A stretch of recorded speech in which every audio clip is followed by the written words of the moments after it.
Ahora me presento, mi nombre es Jean Paul Gómez Gil, residente de Medicina Interna de la Universidad de Antioquia y el docente encargado es el doctor John Freddy Nieto Ríos, internista nefrólogo y magíster en telesalud y el docente del Departamento de Medicina Interna de la Universidad de Antioquia y trabaja pues, acá en el Hospital Pablo Tobón Uribe. Hoy vamos a hablar sobre un enfoque general de la lesión renal aguda. Y vamos a comenzar como, con este derrotero de los temas a tratar, de una definición, una epidemiología, las causas, los biomarcadores, un poco sobre el tratamiento y también un poco sobre las complicaciones. Para comenzar, hay que comenzar diciendo cómo se define la parte de una lesión renal aguda, y esto se define como un síndrome clínico que ocurre abruptamente, puede ser entre horas, días a semanas, durante un periodo máximo de 3 meses, que conduce a la disminución de la función renal con la acumulación de los productos nitrogenados, asociado comúnmente a la disminución del gasto urinario, y lo más importante también de esta definición es que es potencialmente reversible. Han existido varias definiciones de consensos para poder intentar aclarar la parte de la lesión renal aguda. Acá vemos en el transcurso de las definiciones que se han planteado por medio de las de Rifle en el 2003, aquí en el 2007 y por último pues está la de Cadigo en el 2012. Y acá podemos ver cómo para uno definir la lesión renal aguda, básicamente se hace por la concentración de creatinina sérica y por el volumen urinario, que eso es por medio del cual uno va a clasificar la parte de la lesión renal aguda, que ahorita más adelante la vamos a ver. Esta también es otras definiciones tanto de lesión renal aguda como de enfermedad renal aguda. Y acá vemos que también pueden tener unos criterios funcionales y unos criterios estructurales. Los criterios funcionales vemos que es por la concentración de la creatinina sérica, que puede aumentar por un 50% o mayor de 0,3, o también pues por lo de la oliguria. Pero en la lesión renal aguda, en la enfermedad renal aguda, se puede clasificar por criterios funcionales, por la AKI, o por una tasa de filtración por debajo de 60, o que haya una caída de la misma, o un aumento pues también de la creatinina. Pero lo importante acá también es que se pueden encontrar criterios estructurales, y como lo he mencionado previamente, son menores de 3 meses para enfermedad renal aguda. Para entrar a hablar de epidemiología, porque es importante hablar de ese tema, ya que es un escenario muy frecuentemente encontrado en la práctica clínica diaria, en las salas de hospitalización, también en las unidades de alta dependencia. Vemos que tiene una incidencia en la parte ambulatoria menos del 1%, pero ya en la parte hospitalaria puede ir desde del 0,4 hasta el 18%, y puede llegar a ser hasta un 4% de la causa de todos los ingresos hospitalarios. En la UCI sí tiene una mayor incidencia, hasta un 70%. Hay una mortalidad mayor en los pacientes que estén más graves, de acuerdo a la clasificación que ahorita vamos a ver, y puede que no se reconozca hasta en un 23-25% de los casos. Todo esto, ¿a qué va a conllevar? A un aumento en los costos, a un aumento en la mortalidad y el tiempo de estancia hospitalaria.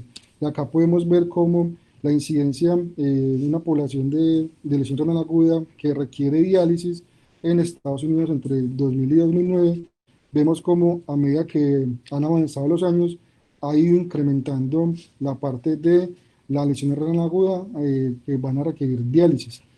Miremos que es importante conocer esta entidad clínica. Acá también podemos ver la incidencia en los diversos continentes, y vemos como en el nuestro tiene una incidencia más o menos del 30% para desarrollar lesión renal aguda. Y estos también conllevan unos factores de riesgo mayores para desarrollar esta entidad clínica. Pueden ser unos factores que son de los pacientes, de medicamentos o de procedimientos. De los pacientes, la edad mayor, usualmente la edad mayor de 75 años, diabetes, que tengan otras comorbilidades como falla hepática, que ya tengan enfermedad renal conocida, que no tenga un adecuado control de su hipertensión o que lleva a una hipotensión, entre otras entidades. Medicamentos, pues los que más producen y son más nefrotóxicos serían los antiinflamatorios no esteroideos, los inhibidores de la COX-2, los IECA y los ARA2, y los antibióticos, principalmente los aminoglicósidos o antifúngicos como la anfotericina D. Y todo procedimiento mayor que haya requerido el paciente por alguna enfermedad coronaria o por alguna otra, o alguna otra cuestión, va a producir también una alteración y va a comportar como un factor de riesgo mayor. Esta es la forma como nos proponen clasificar y estadificar la lesión renal aguda, y la podemos estadificar como lesión renal aguda 1, 2 o 3. Como la mencionaba antes, son los dos escenarios con los cuales se estadifica es por la creatinina y por el volumen urinario. Vemos como que en función de esto va a ser estadio 1 si está entre 1.5, 1.9 por encima de la basal, o se ha incrementado más de 0.3, o sea, un gasto urinario menor de 0.5 mililitros por kilo hora en 6 a 12 horas. Estadio 2 entre 2 y 2.9 por encima de la basal, eh, o un gasto urinario menor de 0.5, pero mayor, que dure mayor o igual a 12 horas. O ya el estadio 3, que es 3 por encima pues, de la basal, o un incremento de la creatinina sérica que sea por encima de 4, o todo paciente que requiera un inicio de la terapia de reemplazo renal también se considera ya un estadio 3, o en pacientes jóvenes que tengan una tasa de filtración por debajo de 35. Y con respecto al volumen urinario, menor de 0.3 mililitros por kilo hora por mayor o igual a 24 horas, o que tenga una anuria mayor de 12 horas. Esta es la forma en la cual uno puede empezar a hablar de la lesión renal aguda, y como vemos, ocurre una lesión entre este periodo de tiempo, entre 0 o 2 días, pero solamente le vamos a estar eh, dando, o estamos dando a conocer esta entidad clínica más o menos al día 2 o 7 por medio de las herramientas diagnósticas que tenemos disponibles, principalmente la creatinina sérica, que eso ahora también vamos a ver un poquito sobre ese tema. Entonces vemos que entre el día 2 y el día 7 ya se empieza a ver la lesión renal aguda, y a partir del 7 hasta el 90, hasta los 3 meses, ya vamos a hablar de enfermedad renal aguda. Todos esos son días, pues, alguna gente que haya producido pues, esa lesión. Y estas son otras recomendaciones para hablar sobre la enfermedad renal aguda, y es que agregan el estadio 0, y el estadio 0 básicamente es cuando el paciente se puede definir como, en otros, pues se puede a su vez subdividir en A, B o C, o B/C. El, el B es simplemente que el paciente todavía tiene una lesión, o que está en reparación, o que está en regeneración, o tiene indicadores pues, que tiene pérdidas de la parte glomerular o de la reserva tubular. El C es cuando la creatinina sérica está por debajo de 1.5 veces la basal, pero no ha regresado a los valores normales del paciente. Y el B y el C es cuando se unen pues, estas dos, y el A es cuando hay ausencia del B y el C. Y ya pues habíamos hablado del estadio 1, 2 y 3. Acá en otra gráfica también se puede ver mucho mejor como el aquí por código, lo que acabamos de mencionar, la lesión renal aguda, 7 a 90 días, y como ya he mencionado, los subtipos del estadio 0, que también lo podemos clasificar de esa manera. De las causas, vamos a hablar sobre que la mayor prevalencia de lesión renal aguda se da por una causa prerrenal, hasta un 60%. De causa renal hasta un 40%, renal o intrínseca o parenquimatosa. Y la posrenal hasta en un 10% de los casos. Y acá podemos ver cómo la lesión renal aguda, si es de origen renal, hay que buscar que el paciente no tenga una depresión de volumen absoluto que está produciendo esa lesión renal aguda, como las pérdidas renales, pérdidas gastrointestinales o el sangrado también. Que no tenga una disminución del gasto cardíaco, una falla cardíaca izquierda o derecha, o incluso un taponamiento cardíaco. Que el paciente no tenga una vasodilatación sistémica en pacientes con sepsis o anafilaxia, o incluso algunos anestésicos. O que el paciente tenga algún compromiso de la arteriola aferente, principalmente la que tenga vasoconstricción, y en este escenario, pues, importante buscar medicamentos como los antiinflamatorios no esteroideos, también inhibidores de calcineurina, incluso la parte de radiocontraste, y también la hipercalcemia. Y en la arteriola eferente, buscar que el paciente no tenga una dilatación de esa, que esté disminuida pues el calibre de esa arteriola aferente, o sea, una vasodilatación, y principalmente en estos medicamentos que tenemos acá, los IECAS y los ARA2. La parte renal, parenquimatosa o intrínseca, se va a dividir en varias causas que puede producir lesión renal aguda en este punto. Puede ser vascular, que así se puede dividir en macrovascular o microvascular. Macrovascular puede ser por trombosis de las venas renales o incluso un incremento de la presión intraabdominal que va a producir digamos una presión más de esas venas renales. O incluso una embolia. Microvascular hay múltiples causas, una de ellas puede ser la hipertensión maligna, pero también puede aparecer acá las microangiopatías trombóticas, como el síndrome hemolítico urémico, la púrpura trombótica trombocitopénica o incluso también la crisis renal esclerodérmica. Y vasculitis de vaso pues, mediano o grande también puede producir alteración de esta parte del riñón. Glomerular, pues lo podemos ver básicamente nefrítico o nefrótico, pues, va a ser todas las causas de glomerulonefritis, puede ser postinfecciosa, puede ser por crioglobulemias o incluso también pues por un lupus, o todas también las glomerulopatías primarias.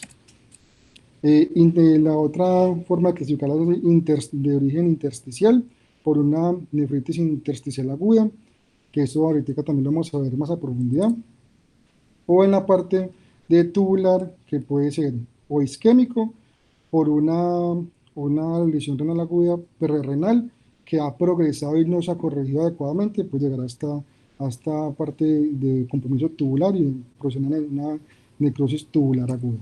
O nefrotóxica, que puede ser por medicamentos o puede ser incluso por pigmentos. Medicamentos, los antifúngicos también, anfotericina B, y pigmentos como la parte de la mioglobina por la rhabdomiolisis o por la hemólisis intravascular también puede producir esta lesión tubular nefrotóxica. O obstrucción que se puede dar en contexto de pacientes con una paraproteinemia por cadenas ligeras, que también puede producir esta parte, o también un síndrome de lisis tumoral, entre otros más. Y ya nos queda la otra clasificación, que es la parte postrenal, pero pues esta clasificación sí es más que todo cuando hay un fenómeno obstructivo, que ahorita lo vamos a ver también en la profundidad. Y acá como esta figura, esquematizando pues todo lo que acabo de mencionar previamente, para tenerlo en cuenta y ver en esta imagen en qué puntos especialmente se presenta la lesión renal aguda y por qué causa se está presentando, que es importante cuando un paciente tenga esta entidad clínica, identificar en qué parte del riñón está produciéndose esta alteración. Las causas hospitalarias de lesión renal aguda podemos ver en esta figura que pueden ser en la gran mayoría la de una necrosis tubular aguda, ¿cierto? Pero no hay que desestimar que lo que también se puede presentar en una gran proporción que sean de origen perrenal.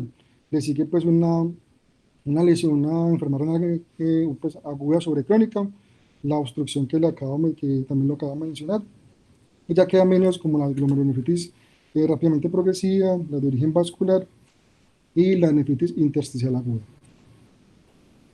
Y ahora, para hablar sobre esta parte del origen prerrenal, vemos que si hay un volumen arterial efectivo, sea por las causas que dije ahorita, hemorragia, sea por un trauma, sea por pacientes embarazadas con código rojo y todo lo demás, o tenga una depresión de volumen total, va a producir esta entidad clínica. O que tenga una disminución relativa al volumen, como pacientes con insuficiencia cardíaca o una cirrosis descompensada, pues todo sea por un tercer espacio que también se puede producir. Hemodinámico, pues por los medicamentos, AINES o los IECAS dorados, o incluso por una estenosis o una oclusión de la arteria renal. Todo esto pues, no va a estar tan asociado pues, a la lesión renal estructural. Si uno corrige rápidamente estos puntos que están produciendo esta entidad clínica, se va a restaurar rápidamente la perfusión renal y como he dicho antes, hay un riesgo de desarrollo de una ira intrínseca, más que todo una necrosis tubular isquémica. Acá vemos cómo cuando hay una disminución de la presión de perfusión, cómo el riñón por medio de su autorregulación intenta compensar para tener una tasa de filtración glomerular adecuada, y vemos cómo eh, se producen estas moléculas, prostaglandinas y la angiotensinadas, para intentar mantener esa tasa de filtración glomerular. Y acá vemos como cuando esa presión de perfusión disminuye en la presencia de antiinflamatorios no esteroideos, vemos como ya se empieza a producir esa alteración en esa autorregulación renal y va a producir en últimas la parte de la disminución de la tasa de filtración, a su vez también en presencia de IECA varados, va también el riñón está intentando compensar, pero no le da estos medicamentos y pueden empezar a empeorar los pacientes. Si uno ve a un paciente con una creatinina elevada, uno puede orientarse por medio de la relación BUN-creatinina. Si está por encima de 20, uno usualmente puede decir que es de origen prerenal y puede ser que esta entidad responda o no responda a volumen. Si está por debajo de 20, uno puede decir que es de origen renal. Eso lo puede uno ayudar a clasificar esta entidad clínica. Pero hay unas causas que aumentan esta relación que hay que tener en cuenta o que a su vez también la disminuyen. Si las aumenta, ver si el paciente no está con sangrado gastrointestinal, que puede incrementar esta relación BUN-creatinina, o una alteración en del aneurisma proteico, por ejemplo, pacientes que están usando esteroides, o que tienen catabolismo en pacientes con sepsis, o un aumento del consumo de las proteínas. A su vez, la pueden disminuir el bajo consumo proteico, una enfermedad hepática subyacente del paciente o incluso también una rhabdomiolisis. Entonces, si un paciente tiene una relación BUN-creatinina mayor de 20 y uno le pide al paciente un uroanálisis, se puede visualizar cilindros hialinos o un aumento en la densidad urinaria. Los índices urinarios sirven para también intentar identificar esta entidad y es un sodio urinero por debajo de 20 o una fracción descretada pues, de sodio menor del 1% que se hace por medio de esta fórmula que aparece en el extremo superior izquierdo o una fracción de excreción de urea menor de 35% o que tenga una osmolaridad urinaria mayor de 500 miliosmoles. Y usualmente en esta entidad la ecografía la van a reportar como normal. Eh, como lo he dicho previamente, si no se restablece rápidamente y se corrige la causa de esta, va a producir pues, una necrosis tubular aguda después y ya en este escenario uno debe suspender todos los nefrotóxicos, manejo con líquidos y un volumen circulante efectivo. Esta es una tabla para mencionar cómo se pueden definir prerrenal o renal, como lo acabamos de mencionar previamente, que ayudan a diferenciar estas dos entidades. El origen renal se puede dar por, como lo he mencionado ahorita, como una lesión tubular aguda o una nefritis intersticial aguda o una obstrucción intratubular, una glomerulonefritis aguda y la parte vascular, que sea macro o microvascular. Y tiene pues más o menos que la causa más o menos del 40% de la lesión renal es aguda. Por hipovolemia para la NTA, más o menos un 36% la puede causar, la sepsis un 63% y tóxicos un 2% y hay que tener muy presente, otra vez insistiendo, la parte renal, la parte prerrenal que no se ha resuelto.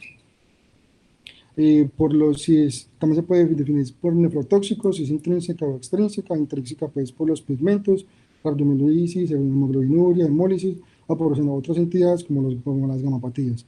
Y extrínseca por medicamentos o picadura pues, de víbora, de serpientes, alarganes o incluso pues, por medios de contraste. Estas son las fases de la necrosis tubular aguda que vemos en esta parte de los días en los cuales va progresando hacia todas las fases que tiene esta entidad prerrenal. Ya la parte de la iniciación, donde hay una pérdida de las microvellosidades, una exfoliación y una obstrucción tubular. Ya cuando se va extendiendo, ya hay un daño microvascular, ya hay más hipoxia, ya hay obstrucción, inflamación y coagulación. La fase de mantenimiento, donde hay una desdiferenciación, vemos que ya más o menos al día 7, día 8, ya va a empezar a ocurrir la fase de reparación, donde hay una rediferenciación y una repolarización. Entonces, para la necrosis tubular aguda, vemos que lo podemos ayudarnos con la relación BUN-creatinina por debajo de 20, es lo primero. La otra son uroanálisis que nos pueden ayudar a identificar cilindros granulares, células epiteliales tubulares o una densidad urinaria baja. También por, como habéis dicho ahorita, el sodio urinario, el FENA o en la fracción de excreción de urea, por medio de la fórmula que dije ahorita del FENA, y usualmente la ecografía también se puede ver normal. Lo mismo, reactividad nefrotóxicos, hay que vigilar y dependiendo de qué tanto compromiso tenga el paciente, va a requerir o no soporte de terapia de reemplazo renal para tener una recuperación completa y espontánea y que el paciente, y que el paciente no vaya a quedar con un requerimiento a futuro pues, de estas necesidades de terapia de reemplazo renal. La glomerulonefritis aguda se puede dar como en pacientes asintomáticos que simplemente tienen proteinuria o menor de 3 gramos por día, o una hematuria mayor de 2 glóbulos rojos por campo de alto poder, que usualmente si es de origen glomerular van a ser dismórficos, o una hematuria macroscópica que puede ser franca, usualmente no presenta coágulos por ciertas enzimas que hay en el glomérulo que no deja que se produzcan los coágulos, y puede también ser intercurrentes con una hematuria microscópica. El síndrome nefrótico, ya con todas sus entidades, la proteinura mayor de 3,5 gramos al día, una hipoglucemia por debajo de 3,5, el paciente tenga edemas, hipercolesterolemia y lipiduria.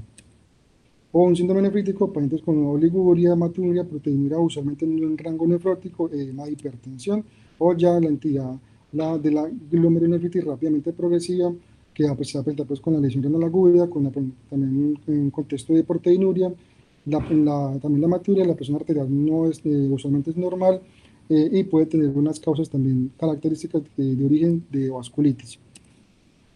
Acá las glomerulopatías agudas, yo sé que esta diapositiva está muy cargada, pero es que, y esto es una charla pues que se puede dar aparte, porque es muy grande, puede ser las glomerulopatías agudas, puede ser primarias o secundarias, las secundarias a su vez pueden ser infecciosas, autoinmunes, metabólicas, pero ya también pueden como paraneoplasias como en neoplasias y en tóxicos que pueden producir todas esas glomerulopatías agudas. De la nefritis tubulointersticial, de todas las biopsias renales, se va a dar que hasta un 3% van a ser NTI.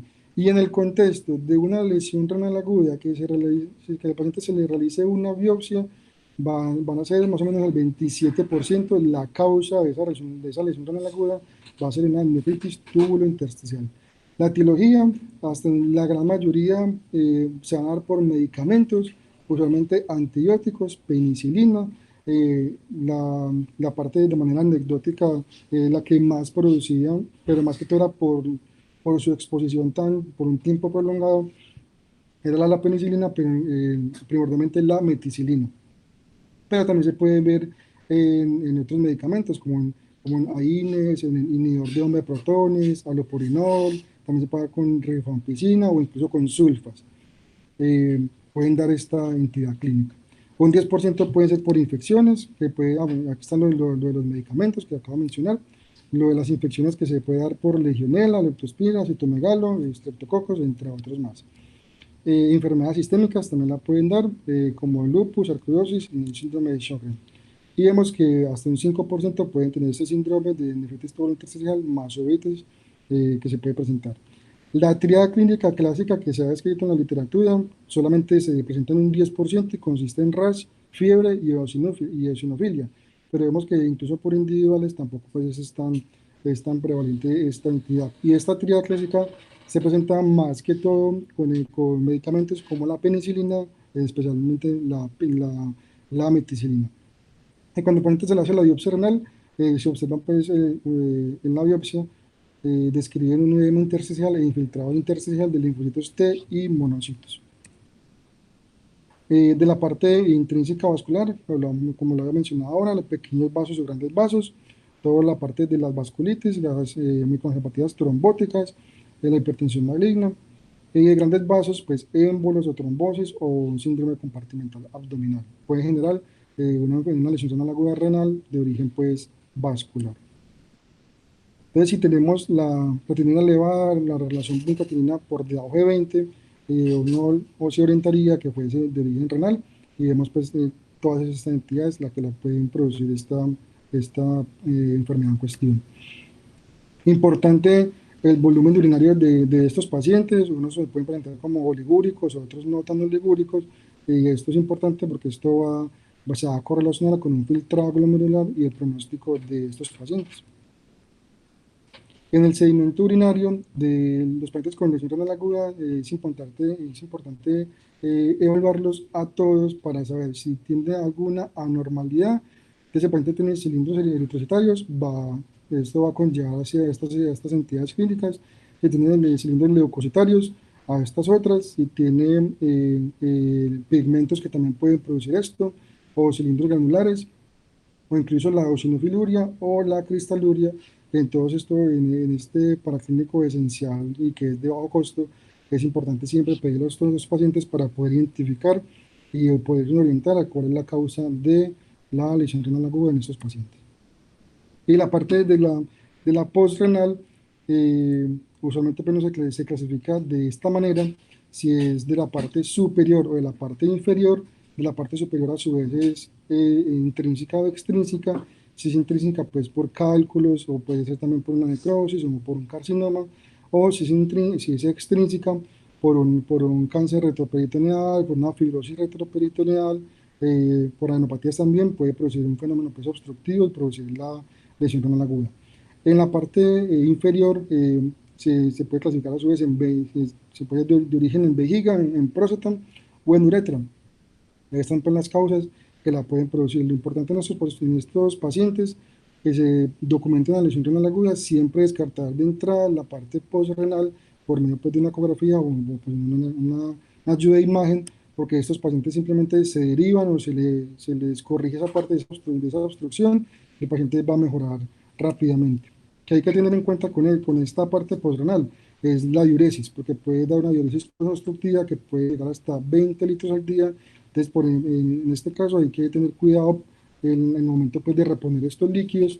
Y también estos pacientes presentan una cirrosis tubular hiperclorémica, hipercalémica, pero pues que va a corregir al resolverse pues el grado pues, de obstrucción que tenga en cualquiera de estos sitios anatómicos.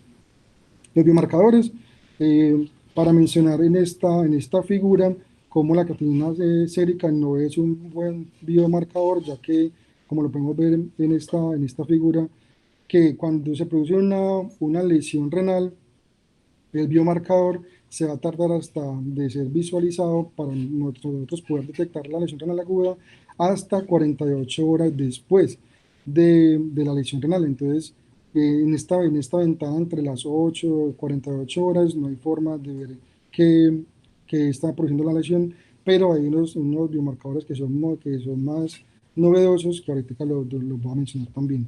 Es importante, creatinina, para documentación renal aguda, es tardía, ya no llega cuando el daño ya está hecho, por encima ya de las 48 horas cuando ya se empieza a aumentar, cuando ya se ha perdido más del 50%. Entonces es importante esta parte. Por eso esto limita, ya que no se aumentan con caídas sutiles de la tasa de filtración, hay un lento ascenso, se puede ver disminuida en el contexto de la sepsis, esta creatinina, y usualmente no se aumenta de manera proporcional a la caída de la tasa de filtración. Y acá, como está mencionando los biomarcadores de lesión renal que podemos encontrar en la literatura, es el TIM2, el N-gal, que es la gelatinasa de neutrófilos asociada a la hipocalina, también el marcador de lesión renal o el KIM1, la cistatina C o la penicefalina. Acá vemos que los tipos de muestra pueden ser en orina, en plasma o pues en estos dos pues, compartimentos. Y esto puede dar una forma de si es de estrés, si es de daño o si es de función. Y acá vemos también en qué momento empiezan a aparecer, y vemos como el legal hasta las 4 horas, hasta antes de las 4 horas puede aparecer, o incluso el pico a las de 4 a 6 horas, o sea que es muy temprano. Punto también como en el Kim 1, y a las 12 a 24 horas ya se está empezando a aparecer este biomarcador, que acá lo podemos ver en esta figura. Si está expuesto, van a aparecer los biomarcadores de estrés; si hay una lesión, los biomarcadores de daño; y si ese va a ser persistente, ya los biomarcadores de disfunción. Todo esto para que el paciente está con un riñón normal, eh, hay que hacer una prevención primaria. En esta prevención primaria, cuando el paciente ahí tiene un riesgo incrementado, hay que detectar tempranamente estos biomarcadores que acabo de mencionar, o ya también los biomarcadores diagnósticos para estos pacientes. Ya cuando el daño está, está establecido, ya uno lo que debe hacer es la prevención secundaria, que es lo que usualmente es lo que en la práctica clínica es con lo que contamos con la creatinina sérica y también con la cistatina C. Todo para evitar que esa tasa de filtración glomerular no vaya disminuyendo tanto hasta llegar a la fase renal e incluso pues el paciente ya a la muerte. De tratamiento, voy a dar como unas pautas muy generales, que simplemente hay unos objetivos de preservar la función renal, prevenir las complicaciones, la necesidad de diálisis y en últimas, pues, la muerte del paciente. Puede ser no farmacológico o farmacológico. Esta es la manera de prevención según pues, lo de las guías que digo. Vemos que a lo largo de todos los tres estadios y tanto con pacientes con alto riesgo, siempre en la medida de lo posible, descontinuar o suspender todos los agentes nefrotóxicos, asegurar un adecuado volumen sanguíneo con su presión arterial también adecuada, evitar la hiperglicemia y hacer una monitorización estricta de la parte de la creatinina y del volumen urinario, que es importante. Y considerar algunas alternativas para los procedimientos de de contraste. Ya cuando los estadios van incrementando, ya el paciente va a requerir una terapia de reemplazo renal o incluso pues una necesidad de ingreso a unidades de alta dependencia. Un farmacológico básicamente se pueden definir en prerrenales, preservar la función renal, la pérdida del volumen y todo esto va a depender según la causa que le esté produciendo. En la parte renal, prevenir la hipovolemia, la hipotensión, también los nefrotóxicos, hacer un monitoreo regular y manejar también la causa. Y en podrenal, siempre retirar la obstrucción que está produciendo esto y siempre tener en cuenta que esos pacientes pueden tener una fase poliúrica que puede ser hasta 20 litros al día. Entonces, tener en cuenta porque si no se corrige esta parte de esa gran diuresis que puede presentar, se va a dar un origen perrenal que lo puede producir también. A manera de complicaciones generales, puede ser unas causas metabólicas, gastrointestinales, cardiovasculares o hematológicas. Metabólicas, hipercalemia, asocia metabólica y la hiponatremia. Gastrointestinales, náuseas y vómito, cardiovasculares, arritmia, un edema pulmonar agudo, una pericarditis y hematológicas, pues la anemia. Estos son como unas indicaciones que ayudan a que el paciente va a requerir terapia de reemplazo renal y es lo que conocemos también como con la nemotecnia AIO, que también están, pues, están descritas acá. Una de ellas es sería pues la acidosis metabólica, la de es que tenga unos trastornos hidroelectrolíticos, principalmente hipercalemia, que persista a pesar de la terapia médica, la I que el paciente tenga alguna intoxicación, la O que tenga pues una sobrecarga de líquidos que no responda a la terapia con diuréticos, y la otra pues que el paciente tenga síntomas urémicos como encefalopatía, pericarditis y que tenga pues un sangrado también por la parte de esteatitis urémica. Y para terminar, esta última diapositiva, y es importante en todo paciente con lesión renal aguda, hay que hacerle seguimiento a estos pacientes. Y en esta figura podemos ver que todo esto va a depender de el estadio de la lesión renal aguda, la creatinina que el paciente esté presentando, y importante también las comorbilidades. Y vemos cómo el tiempo de seguimiento va a variar dependiendo de lo que acabo de decir. En los pacientes con lesión renal aguda, estadio 3, solamente estadio 2 o 3, el seguimiento va a ser de 1 a 2 semanas, con una función renal, con un uranálisis, para que el paciente haga el seguimiento estricto, para que el paciente no vaya a llegar en últimas a la enfermedad renal crónica. Muchas gracias.